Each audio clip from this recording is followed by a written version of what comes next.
Coach Jill, welcome. We're here to talk about your article for our magazine, so thank you for being here. Thank you for having me and for the opportunity. Yeah, beautiful day today. It's Friday.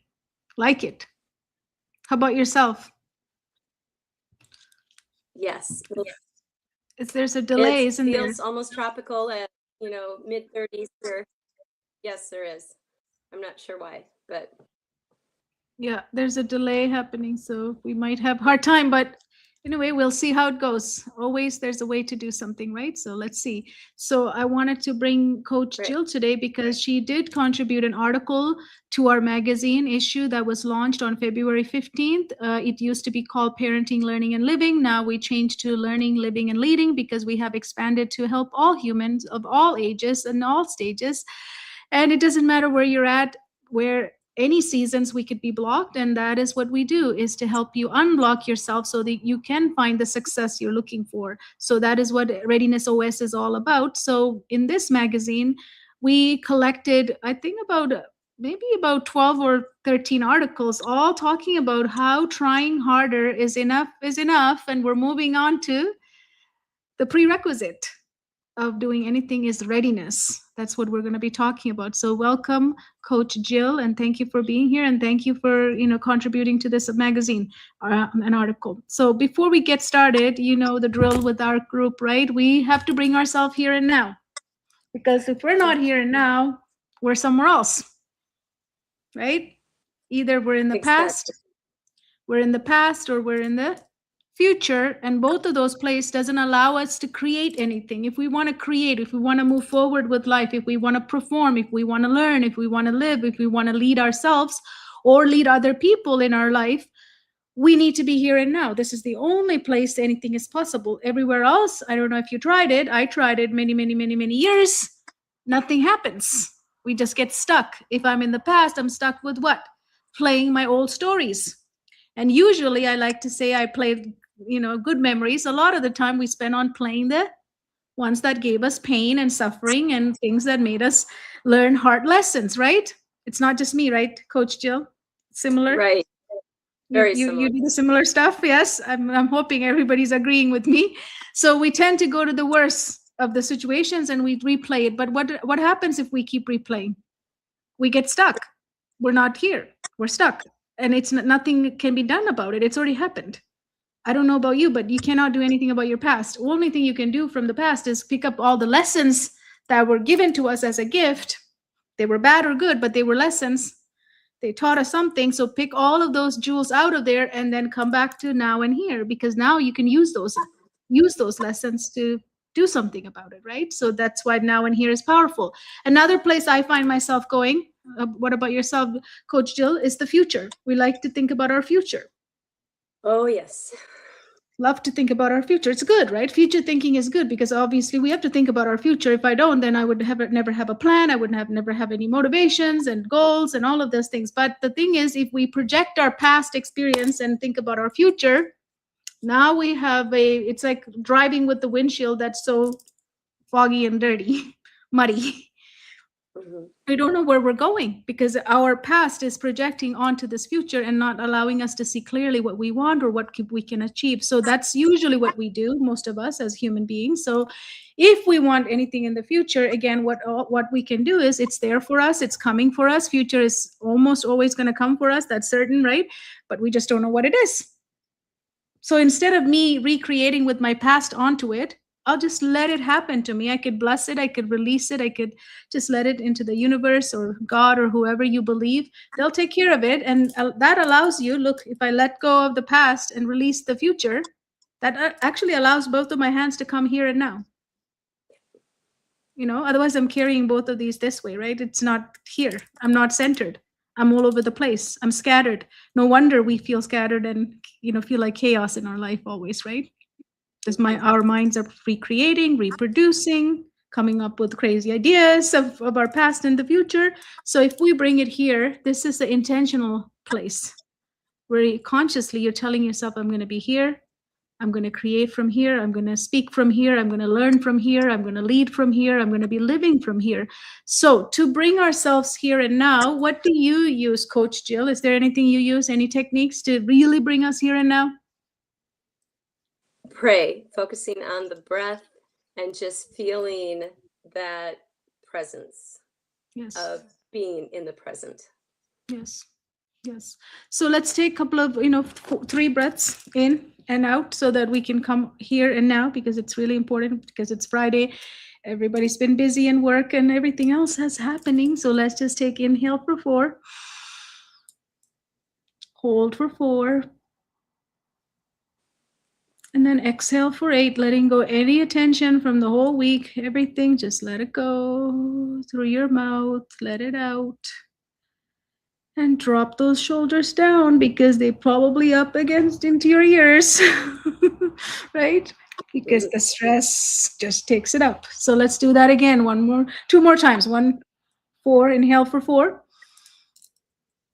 Hold for 4. And really exhale for 8, letting go everything, all the stress, all the worries, everything you've been thinking about, everything about the past, just let it go. Just let it out. Okay, let's do that again. Inhale for 4. Hold for 4. And then exhale for 8, letting go through your mouth all the stuff you've been carrying, all this negative self-talk, everything else, everything about I should have done that, I could have done that, I should do this, right? All of that stuff, we can let it out. So now we're here. Now we're ready. So those of you who haven't ever read our magazines, we've been, launching these for the past year and a half. If you haven't read it, I actually included a link. You can click the link, and under the link, there's a password. The password is flow, all capital letters. If you click and put that password in, you can access this issue as well as all the other issues. And our next one is coming out on April 15th. So every 2 months we launch these, and they're full of wisdoms. So come and read it for free. It's all yours for free. So that's where you can find it under this video. So now I want to ask Coach Jill about her article and why she wrote it. So, when I asked for an article I needed for this issue, what made you want to contribute to this, Coach Jill? Because I've been given a testimony of needing to pause, get into readiness, because being all tangled up just doesn't work. So I felt that life had given me many object lessons, which I then in turn can turn into using with my students, of not rushing the systems, of being ready, and instead of offering strategies, I offer presence and calm. And that's a new journey. Yes. Feels good, right? Really Being in the place of calm. Yes. So in your article, when you say my life proved me wrong, what was the exact moment you knew trying harder wasn't going to save you? When it felt like everything, all the pressures from being a mom, single mom, because I was a widow, and having all the pressure of family and all the pressure of work and just the pressure of life in general, and the pressure of administrators coming on me because of a student's actions at a concert. It just was like everything was coming in and closing down. And I realized that nothing was working, nothing. And I needed to just stop. And it was a good thing I did, because it was like carrying a lot of rocks. Yes. We'd like to pack it up more.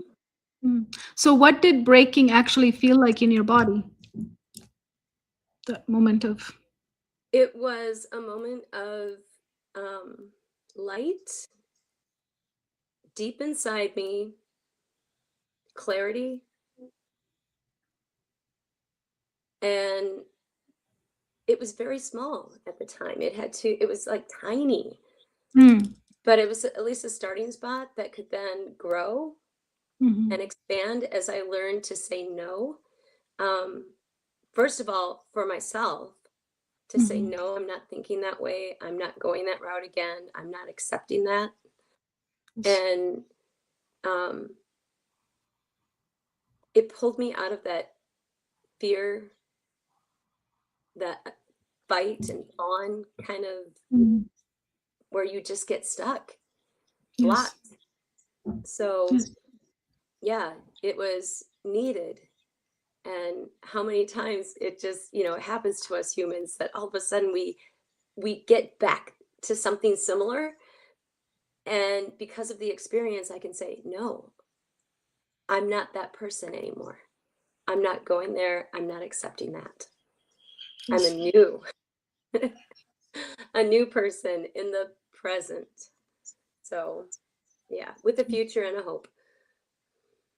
When people disappeared during this time in your life, Mhm. what did that reveal about life you had built up until that point?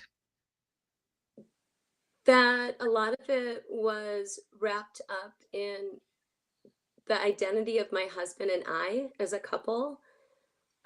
When people lose a loved one, it's amazing how the person has to deal with it, Mhm. but the friends no longer know what to do. Mm. It's like they have more of an issue than the person going through it. I see. And so there's an aloneness to it. And yet, anytime I've met other widows, we immediately connect Mm. because of shared experiences. Not identical, no one's ever is, but there's a richness in being a part of the Widows Club. And even though I'm remarried now, there's a part of me that is always Mm. relating to who I was as a widow. It's not Mm. forgotten. So, It's a hard period of time for you. mhm, Mm. yeah, So you said God became my sole companion. What changed in your faith when performance stopped working? I had to let go of myself and let him lead to learn his voice. The Psalms were amazing for me. Psalm 42 was my go to Mm. because deep calls to deep. I was thirsty for him, for the companionship, for hearing his voice, knowing his purpose. Mm. And the biggest thing was being a mom that had wisdom during raising two boys. And they were Mm. just 1 and 2 when their dad died. So it was an 18-year journey. And yeah, and also it gave me strength to um, just kind of, I learned an adventure in it, if that makes sense.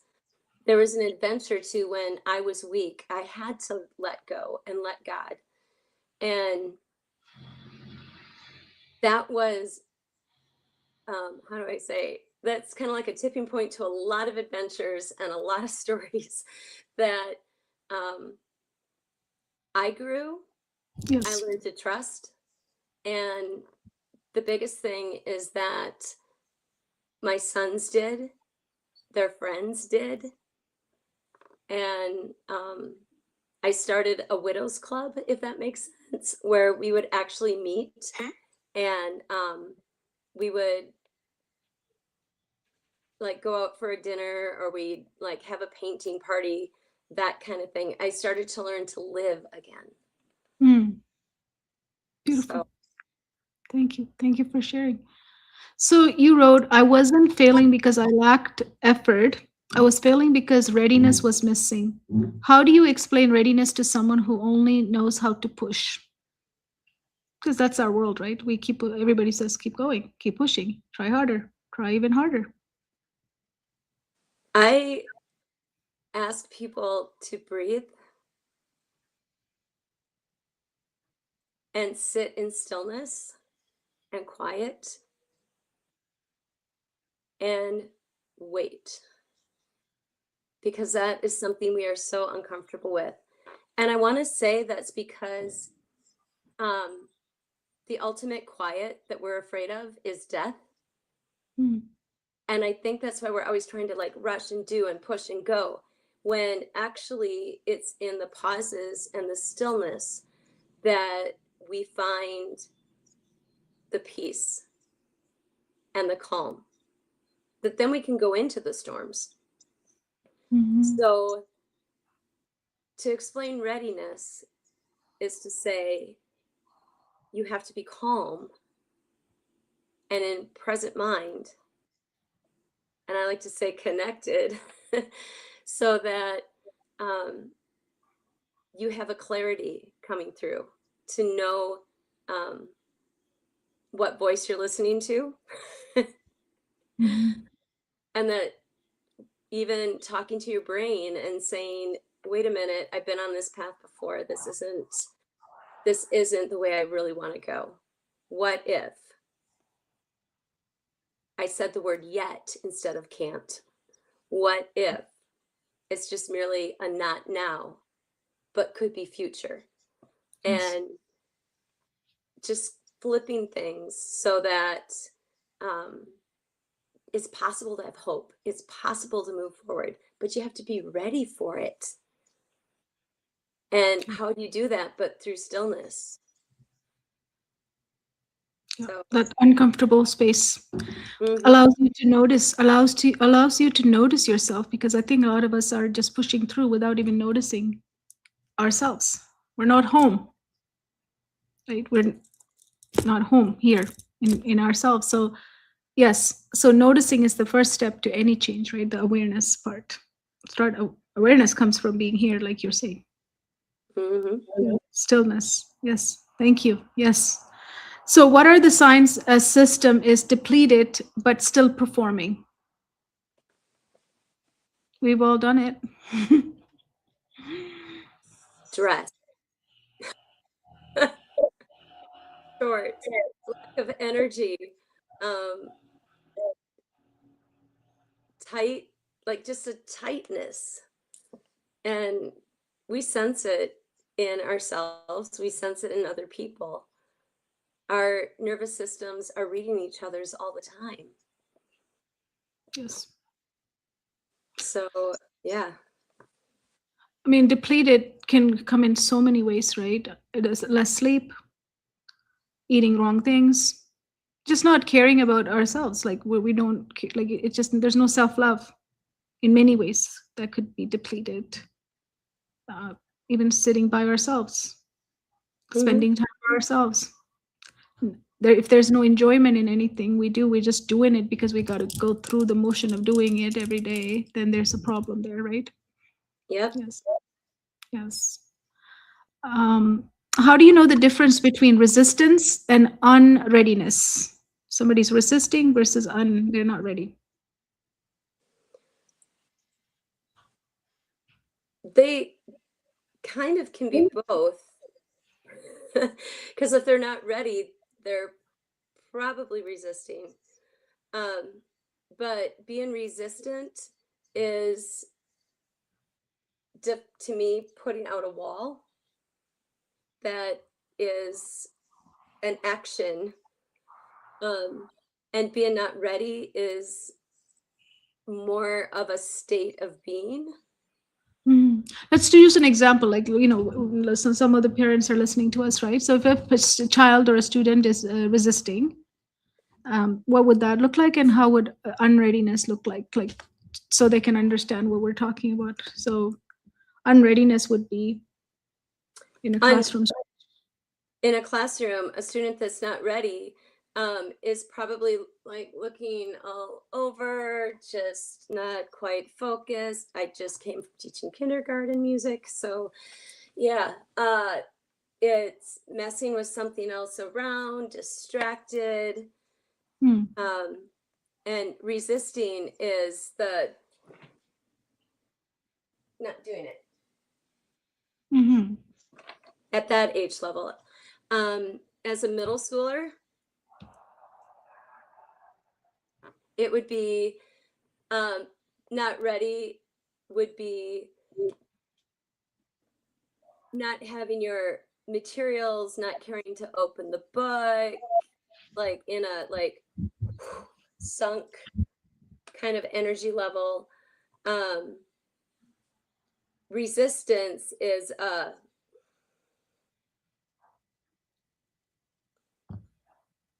not doing it. Mm-hmm. Or they'll go do something else that they feel like doing in that moment and tell you that this is what should be happening. Mm-hmm. Mm-hmm. Yes. Yeah, so many ways they look very similar, right? That's why I asked. Like Yep. it could be taken like, yeah, it's very fine line to figure out what's happening, right? So why forcing readiness so damaging for long term in long term? Why is it by force readiness? They need to know their dashboard. They need to know their nervous systems. They need to know who they are first as a human being and an ecosystem Mm. versus the pushing of being a robot. Complete your task, get it done. Why do I have to do that? It doesn't make sense. Why do I need to know this? Well, their curiosity isn't ready. Yeah. So becoming a holistic neurogrowth success coach, how has that changed with how you approach your classroom, your musical, all the musical concerts and everything? How has that changed? I bring more calm, Mm. which I instinctively did anyway, but now it is a deeper calm. I work the breathing with the kids. The beautiful thing is that we have to start with our bodies, warming them up, getting our body prepared, and part of that is the breath. So, with that, I use the breath to say, okay, your body's warmed up now. Let's go into you. Let's do the breathing. And I'll tell them which of the breathing exercises are helping them focus, which ones are giving them a little more energy that they're needing, which ones are just calming them. Or I'll do tapping with Mm. them when I'm sensing that they're needing more affirmation statements, Mm. when everything has gotten really heavy. So, yeah, there's a lot of ways that I can get them ready to learn, ready to sing. And I have kids that are forced into choir who haven't chosen it. Mm. So, working the readiness and that the specialness of getting ready, Mm. I kid you not, every class quiets down. Wow. Every age level quiets down and they look forward to it. And because of that, I can't skip it. Of course. No matter how pressured I may be with what's coming at me, if there's one thing that I'm going to do with these kids, it's going to help them breathe, help them find their presence. Even if there's an assembly in 5 minutes and that's all they've given me for class is take attendance. I'm like, nope, we're breathing. I can take attendance during the assembly. Mhm. Yes, So, absolutely.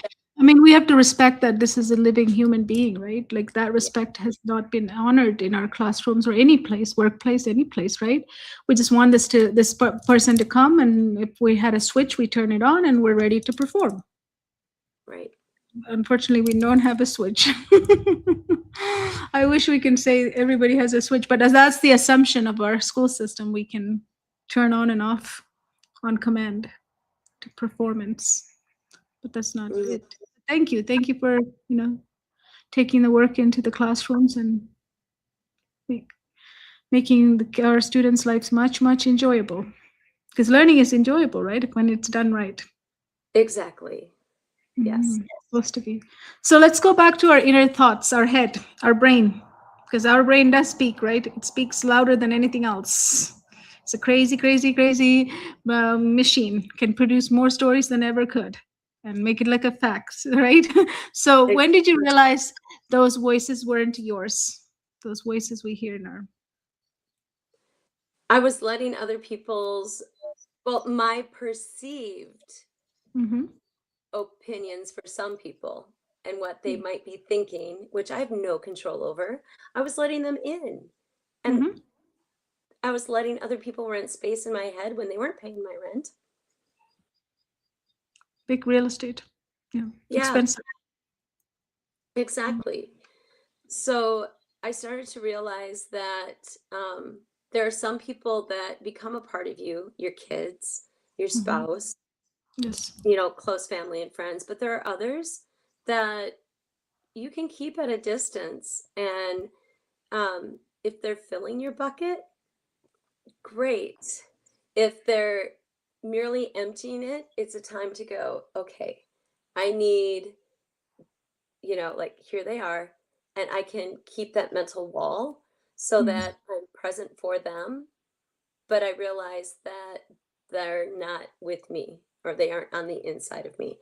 And if anybody has ever seen the television show Everybody Loves Raymond, Mm-hmm. my mother-in-law was like that. Mm-hmm. It was like I couldn't do anything right. Here I was a single mom. And there comes a point where, um, well, two, I didn't realize that young in my life, that many years ago, that there were so many different personalities on this planet.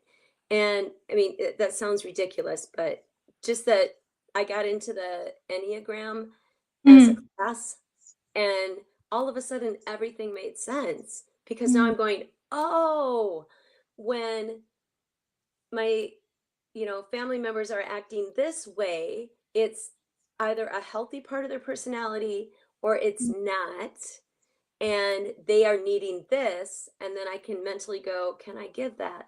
And I was able to say, you need this right now. Yes, you can have, how do I say, yes, you can go first, or Mm-hmm. yes, we can do things your way because I see you need that. Mm-hmm. They didn't like hearing that way, but it started a conversation of respect versus me being trampled.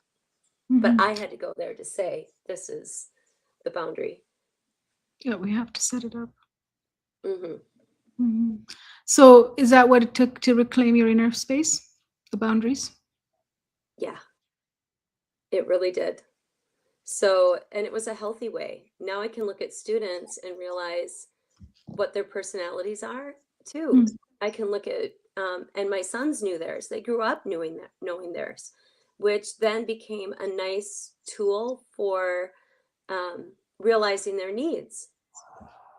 So, yeah. But also knowing who I am and what my weaknesses are and what my red flags are and what is self care. Mm. So that's important too. Yeah. So, when did you stop confusing urgency with with importance in life? Um, Interestingly enough, I want to say within the last 10 years, it's been progress. But then when I started the holistic coach training, it was an aha moment Mm.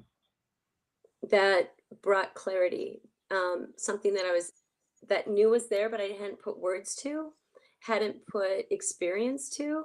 And now it's beautiful to get to share with loved ones when I preach, when I'm in front of a class, when I'm around family, it becomes a conversation. Mm. So, yeah, it's a great way to open doors to help others be more calm, be more ready, not push. Yes, because achievement and speed are it's like combination, right? For everything, everything we do in our life is achieve. What's the speed are you going to achieve at? Yeah. And then we And all make an equation out of it, right? Yep. We all build an equation around that. Some of us sacrifice ourselves to in order to achieve that, right? Mm-hmm. Ourself and health. Sometimes it's relationships. We don't even know what we're sacrificing in it to maintain that achievement plus speed. Oh, right. Yes. It's interesting when I work with coaches and other clients to see the equation that we form. It's never the same. It's almost like our own DNA. Like like everybody has their own DNA print. It's almost like that. The way that we connect that. It's interesting. So interesting. Unique. Because not everybody connects the same way. No, but think of it this way. If for those that have siblings, um, you each had a unique relationship with your parents, Yes. and you don't really question that. So that Mm. is so paralleled in this. Like you just, yeah, you absolutely connect. And yeah, it's a beautiful, beautiful thing. Yeah. So, what identity were you protecting when you kept enduring in life? Enduring. The Some of us, strong, sorry, I was going to say some of us take endurance as a badge too, right? We're so happy we endure a lot. Yeah. But go ahead. Sorry to interrupt you. well, sometimes it's thrown at us. Like this year teaching, I'm going, oh man, there's a part of me going, this isn't right how far they've stretched me this year. Um, and then going into contest season where the kids are needing more lessons and going, when? No, this is my limit. This is my time. I can't give anymore. It's not right. So, but yeah, um, the um, it's when it's pressure and protecting that endurance. I don't know why being a martyr is so noble when it's something that is worldly self-sacrificing, if that makes sense. Like Of what course. for the paycheck, for the um, Security. security, Mm. which is really a false security. And sometimes for love. Hmm. Make sure, and I went on this with my middle schoolers today. Um, you want to make sure that the person, just because they give you attention and you get curious, doesn't mean that they're worthy of you. Like, wait, make sure the person deserves you and that they're worthy of who you are versus just, oh, they gave me attention. Oh, okay, I'll date. No, it's not that easy. Love isn't that. Love is that you're going through the thick and the thin and you're willing to do that for that person because they're your breath and you can't live without them Mm. versus the moment of, oh, they're cute, anyway. School dance, it brings up conversations, making sure these kids are treating each other appropriately. Okay. True. Middle schoolers, yes. Let's learn. We all been there, right? Mhm. Yeah. So let's talk about some of the things you've unlearned, because we all have to unlearn. You can't say, "Oh, I don't need to unlearn anything," because that's just putting yourself big closure in your life, right? If you keep saying that, everyone has to unlearn, and then we can Yes. learn and relearn, right, all the time. So, so what belief about being a good woman cost you the most? Having to do it all.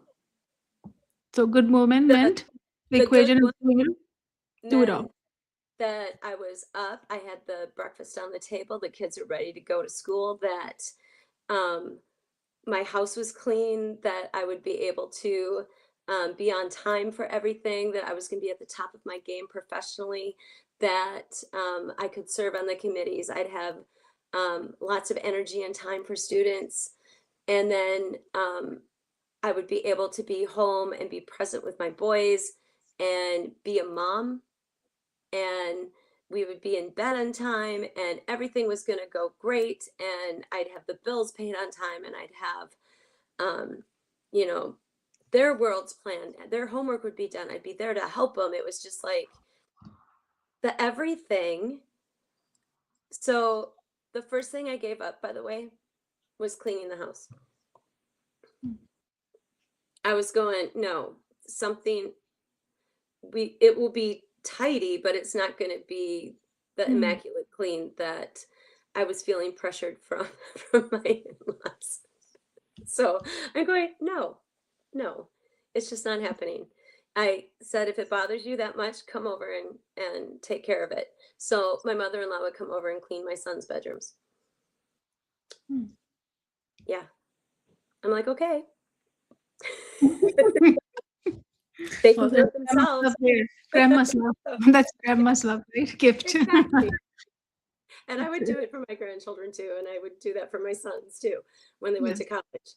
But at the time, I'm just going, no, it's too much. It's just too many things to take care of. Too many things. So, how did you know clarity came from alignment instead of just living through every chaos? Like, how did you know that clarity came through alignment? knowing where you are, and knowing your dashboard. I want to say that in the coaching journey and in the learning of this, it has been fulfilling to be able to look at my own dashboard and systems and say, oh, this is energy right now. I need to stop, be aware, and now align what I can within that system so that then it's not blocking my emotional system. So it's not blocking just the flow of how I know I can be and operate. So it helps to have that clearness, to know what your systems are, which one is blocked. And I love the analogy of a dashboard on a vehicle. If a light goes on, we stop and fix it. We want to know what it is, or we'll at least want to notice it, right? At least want to notice it and become aware of it. Hopefully, we stop and get the manual to check out what light is saying. Hopefully. Exactly. But as humans, we aren't given the dashboard. No. So once you're aware of your systems, which is so common, so basic, we know it when we see it, then we get this clarity how to operate. It becomes our user manual. Yes. Yeah, without it, yeah. And the alignment is easy to find when you're aware. Like you started off when I asked you a question earlier, you said become here and now and be present. We would sit in silent with yourself. That space you provide for yourself. That is the awareness. Just start noticing, because we don't allow ourselves to notice because again, we go back to the speed of life, right? Yeah. Speed of busyness and speed of everything else I need to get done. So we don't allow that notice to happen. And when you're not noticing, alignment's going to be off because you don't have time to notice. Yeah. Exactly. So what does strength look like now compared to before? Strength is in the calm. There's a power in that. Mm-hmm. And I try, even with my students, and the joy of teaching music is that we have silence, we have symbols for it. And a lot of the power in the music isn't so much the sound, it's when everything goes silent and what that does. And so looking at ways to just bring that calm. Yes. Yeah, it's needed. We as humans need that. It's a time to stop, to recreate, and to recreate, if that makes sense. Yes, I love it. Strength is in the calm. It's really hard when we live a busy life to find that calm because the speed keeps it almost impossible. And people think that if I slow down, I'm going to fail too, right? There's that common talk. Our brain talks to us about that too, right? Yeah. Yeah. It's for everything that you got done, you should have done this too. Or Hmm. why didn't you get this other thing done? Yes. So, yeah. What part of you had to die for the version of you emerged after all of this experience? Like there was somebody that you let go to be the woman you are today, right? What was that? I had to let go of all the pressure and letting thoughts that I can't control, what people can only give what they have, and to have false expectations when they're not ready is something that just has to be released. And there's a mental freedom in that. And having a sense of purpose and that is more clear and not all over the place. So I don't believe that we're meant to be run ragged and stretched. So where is it that we can say, wait a minute, I need to stop. This may be a good thing, but is it the best thing? And if I Mm. say yes to this, look at all the other things that are coming with it versus can I just say no and leave it? Because it gives more presence and peace. We Yes. only have one go around in this life, and we're not meant to push ourselves to not enjoy it. Look at all you miss. It's like when you go for a walk, you can see much more than Mhm. if you drive by. Mhm. And if you're on a horseback, you get to take in much more um, energy and calm, but you're only going to go as fast as that horse is going to want to take. And yet, at the same time, you do get those bursts of speed. You do get that fun. You get that excitement. But then you can always, the horse, the animals love it too. That peace, that calm. And can we bring that to our kids? Can it be natural? Mhm. Can it be a normal? So If we practice it, they will pick it up easily. Right? easily. Mhm. Yeah. So, along with the speed, we also love strategies, right? We Yeah. think our solution lies in finding the next best strategy. That's why there's a lot of people online giving generic strategies and hacks and tips all the time. This works, it works, it works. Just try it, it'll work for you, right? But as holistic success coaches, we do not offer generic solutions to anyone because it's almost a crime to even say it worked for me, it will work for you. Try Mm. it because you don't know what's going on in someone's life. You don't know what are all the variables. It's like life is an experiment. That's why we call our parenting and flow labs. It's a lab. Life is a lab, Mhm. right? We're Yeah. always experimenting with different variables. It's coming environment is giving us so many different variables at us, and we're also testing it. So when it's a testing, life is a test of all of this. I don't know which variable is in your life or in your child's life or in anyone's life. So for me to sit here, it worked for me wonderfully and it should work for you. This is the best universal hack. Here you go. It doesn't do it. So there's offering strategies. What do you listen for before you even offer it? Like what are you going to listen for? If somebody says give me the strategy, like we have parents who we work with so many parents, right? What they want is Mhm. strategy because they want to I mean it makes sense because I want to stop the pain. I want to take care of it as quickly as possible so we can live our enjoyable life with my kids. Right now they're suffering. A lot of parents are not having great times, right? Right. So what do you listen for before you offer strategy?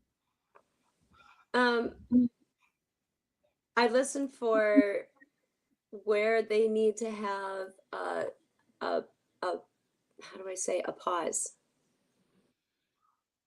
And then I want them to feel their nervous system and not as a strategy. it's a rerouting back to themselves. They need to come home to themselves. Yeah. Yes. Mhm. So, and each person has their own individual journey that they're on. Yeah. Coming home looks different for sure. Yeah. Just like the strategy part. It's not a one size fits all. So, it's beautiful as a coach to have the resources to help find the presence for people. And I do have to say that it's been wonderful having this journey alongside other coaches and with other coaches, and with what you have wisely provided us that helps us help people connect and reroute, and not as strategies, but just as that that re how do I say it, like getting the slate back to being clear, so that, and that's okay, so you can rebuild. Yeah. Because when the urgency drops, right? The speed and the urgency is all about, because parenting has become like that too, right? With busy life with parents having, they also want the parenting to be that with that urgency. We put so much pressure and then we're never home. Like it's like I always compare to being the internet. Like if your internet's not working and you're trying to get online, it's similar to that. Like if you're not home here, you can't sync with your child's nervous system, or what they're going through. You're going to be opposed to each other. So it's like trying to get online when it's not working. Right. It's frustrating. So yeah, so strategy comes way later, way later. Readiness comes first.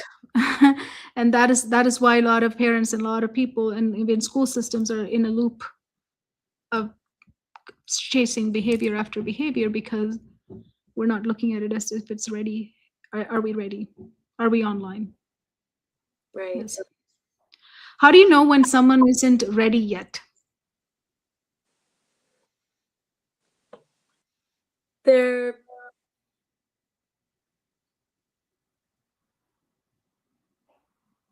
There's an energy, if I can put it that way. There's an energy to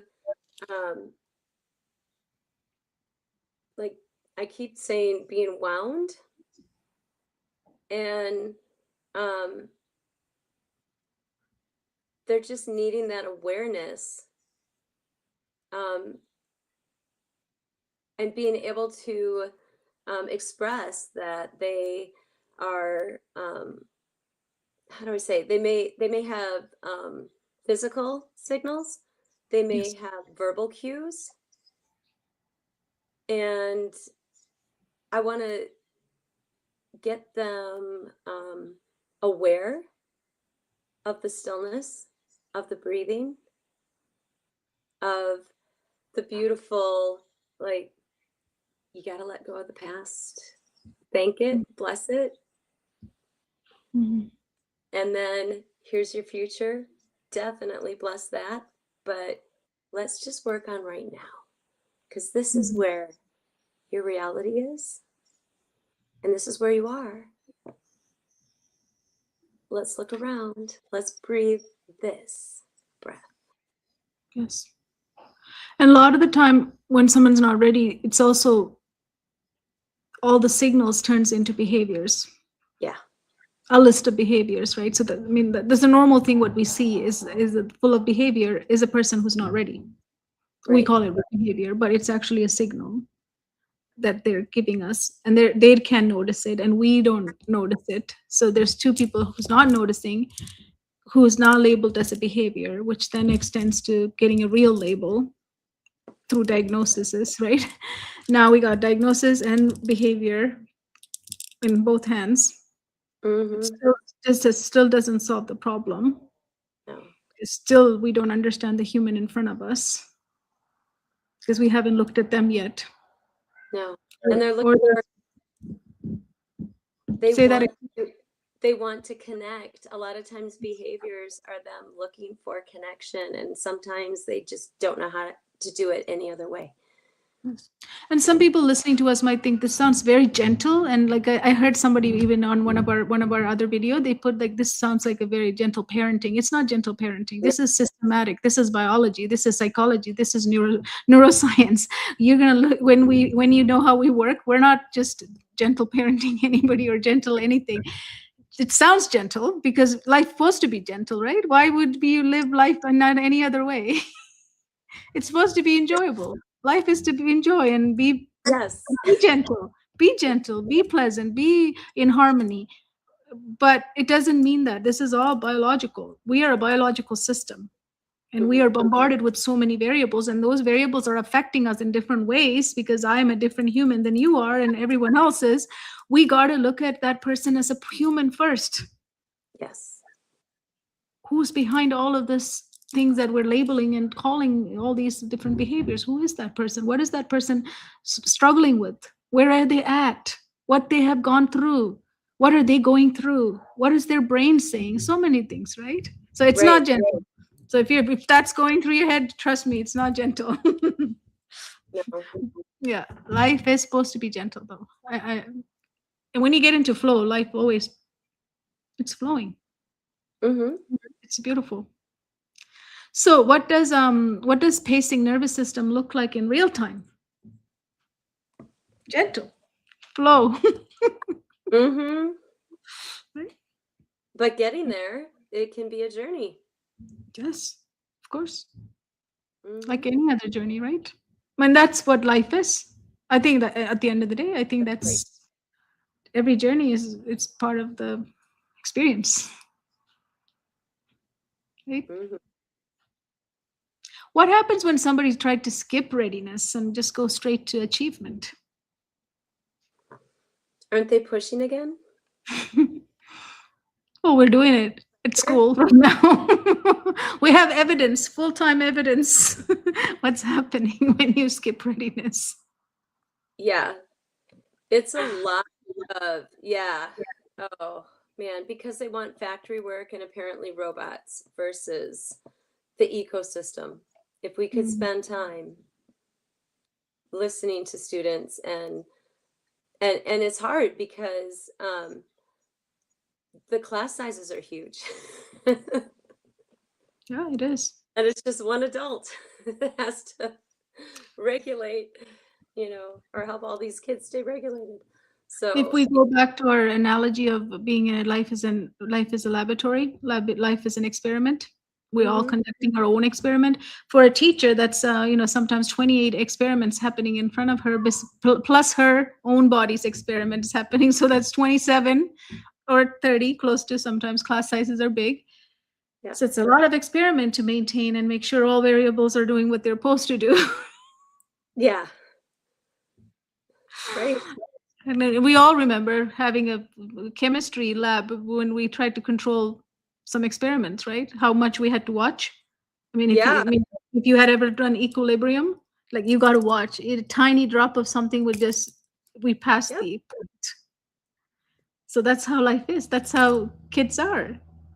yeah, But a teacher with 30 kids cannot watch that closely. What's happening? right, So yeah, no wonder we have lots of behaviors that we have to figure out. mhm, Yes. No, readiness, skipping readiness is the result of the life we have. Like, and then we become adults and then look at all the personal development we have to do on ourselves. Like, we exit the school system, and then in our 40s and 50s, we still don't know who we are. We're not home. right, We're still searching. yeah.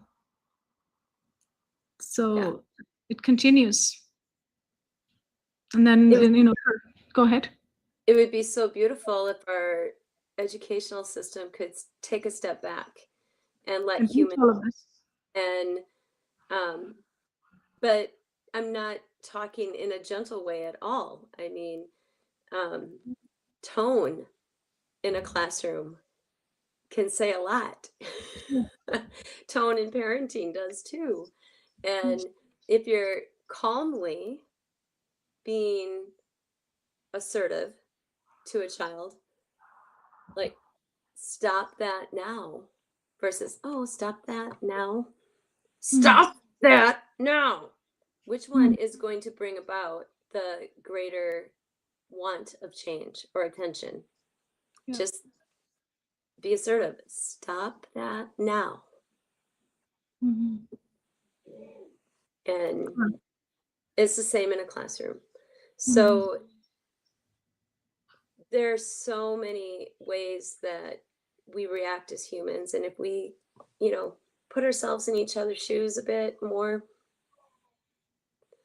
yeah, and some people though aren't able to walk in other people's shoes, and that's where the readiness needs to be. And yeah, oh, Yeah, when readiness is present, you're always you're in a state of grace. Always, you have space for people. You have capacity to hold others, capacity to see others, what they're suffering through. Just gives you so much space because you're present, right? The yeah, present that you talked about early. That's what readiness is all about. And when I'm present, I can give all the capacity for the other person who's in front of me. exactly. It Yes. starts with that self-centering, Yes. bringing the calm, and just letting people talk, letting people share when they need. And then, or if you're not able to in that time, just say, wait, I can hear, if you can hold that thought, if you could write it down for me, I will meet you back. And I've got you. Yes.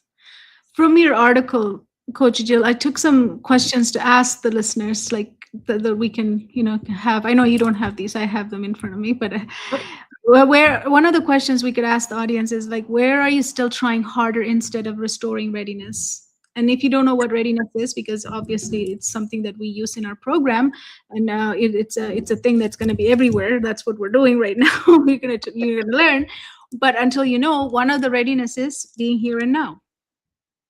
That's a huge one. This that if you cannot do anything, just be aware and notice everything about yourself. Because a lot of the time we notice everything about other people.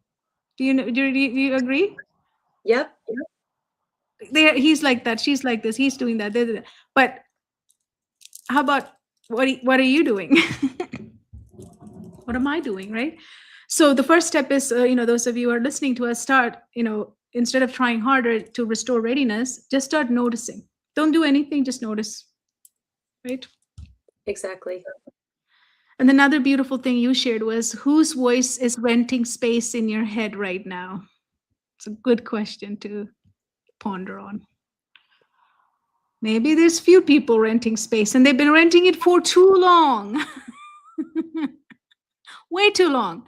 And it's the most important real estate in your life. So the next question for anyone who's got people renting space in their head right now would be, at what cost are they renting? What are they costing you? Mhm. In what part of your life, what are they costing you? If they're costing you, I mean, if you bought a real estate and it's really costly, you paid for it and it's doing nothing except costing you, you wouldn't keep it, right? It's not an investment. So why are you keeping it in your head? A good question, right? Questions are good. Questions are powerful. We ought to ask them. Yes. Mhm. What are you enduring that no longer proves your worth? Oh, I love this one. How many of us endure stuff to prove our worth? That equation is huge. So this is a giant equation that we tangle with a lot of different things. Yeah, it takes an interesting approach to take it apart, but it's doable. I've seen it again and again. When it comes up, it's the most freeing feeling you'll ever have in your life, when you Yeah. can separate worth from enduring. It's a huge equation. So if readiness led your next decision, what would change this week? So think about it. If readiness led your next decision, what would change this week? So this is for audience to think about. So as I said, if you don't know anything about readiness, one piece that's powerful than anything you'll ever hear from us is start becoming notice what's happening to you, not others. Just notice this way, because everything relies on you first, not anyone else, right? Right. Anything else you want to add? It's worth it. You're worth it. Of course. Love it. Love it. Anything else? That's it. So what is readiness for you? What is readiness for you? Finish the sentence for me. Readiness is Calm and clarity and being aware. Calm, clear, aware, and notice. Love it. Love it. Thank you so much. And those of you who are listening, if you haven't got your magazine yet, there's a link. Click the link. And when you go there, put in the word flow, all capital FLOW, and you'll have access to this and all our magazines. And all of the articles are here in this magazine. You can read and give us comments. And if you want anything else you want us to write or talk about, send it to us. Comments are amazing. We love to hear from you. And we're bringing this because we need to end try harder. Just speed through life. Just get it done. Like all of that needs to go because that's not enjoyable. Life is supposed to be enjoyable. So thank you so much. Thank you, Coach Jill, for being with me today and with all of us. And we will be back again. Thank you. Thank you. All right. Thank you.